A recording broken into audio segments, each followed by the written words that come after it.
Hello everyone, I'm the Idiotic Dovikin, and today we are going to do the very thing I said I would do in my introduction video, which would be read a book from one of the Elder Scrolls series. This particular one would be from Morrowind. The book is called The Firmament, and it was written by Folk. So let's get right into it. I hope you enjoy. The stars of Tamriel are divided into 13 constellations. 3 of them are the major constellations known as the Guardians. These are the Warrior, the Mage, and the Thief. Each of the Guardians protects its 3 charges from the 13th constellation, the Serpent. When the sun rises near one of the constellations, it is that constellation's season. Each constellation has a season of approximately 1 month. The Serpent has no season, for it moves about in the heavens, usually threatening one of the other constellations. The Warrior. The Warrior is the first Guardian constellation, and he protects his charges during their seasons. The Warrior's own season is Last Seed, when his strength is needed for the harvest. His charges are the Lady, the Steed, and the Lord. Those born under the sign of the Warrior are skilled with weapons of all kinds, but prone to short tempers.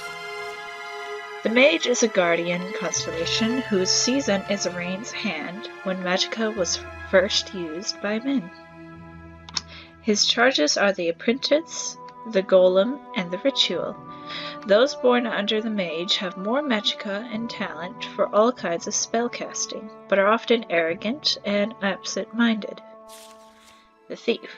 The Thief is the last Guardian constellation, and her season is the darkest month of Evening Star. Her charges are the Lever, the Shadow, and the Tower.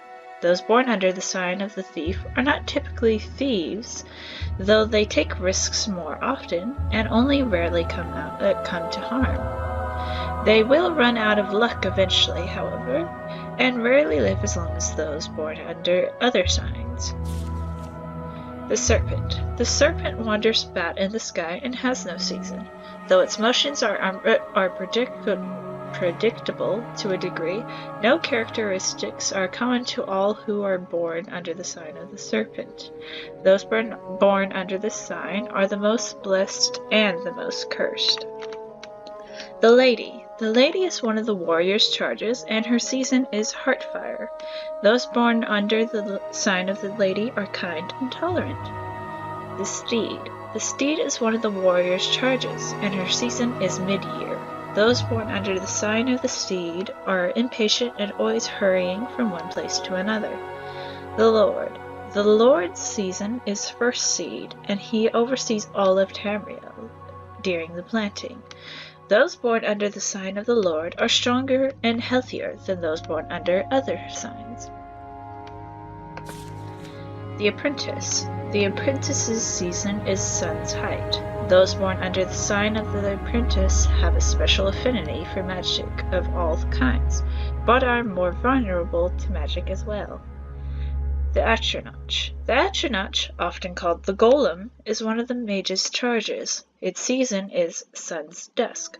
Those born under this sign are natural sorcerers with deep reserves of magicka, but they cannot generate magicka of their own. The Ritual. The Ritual is one of the Mage's charges, and its season is Morning Star. Those born under this sign have a variety of abilities depending on the aspects of the moons and the divines. The Lover. The Lover is one of the Thief's charges, and her season is Sun's Dawn. Those born under the sign of the Lover are graceful and passionate. The Shadow. The Shadow's season is Second Seed. The Shadow grants those born under her sign the ability to hide in the shadows. The Tower. The Tower is one of the Thief's charges, and its season is Frostfall. Those born under the sign of the Tower have a knack for finding gold and can open locks of all kinds. Well, that's the end of the story of the book. So, I hope you enjoyed. Have a nice day or night, and I will see you next time. Bye-bye.